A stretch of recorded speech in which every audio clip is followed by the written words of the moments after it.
ஓம் சாய்ராம். என் அன்பு குழந்தையே, என் உதவி வேண்டி நீ எப்பொழுது நாடி வந்தாலும் அடுத்த நிமிடமே உனக்கு என் உதவி கிடைக்கும்.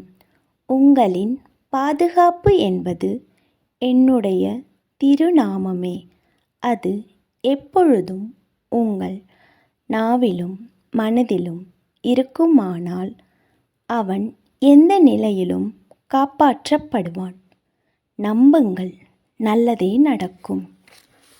சில இழப்புகளை தவிர்க்க முடியாதவை. அதை வலியாகவும் ஏற்றுக்கொள்வது, வலிமையாகவும் மாற்றிக்கொள்வதும் நம் எண்ண ஓட்டங்களே. மனதில் எதையோ நினைத்து வேதனையில் இருக்கின்றாய். அது எனக்கு தெரியும்.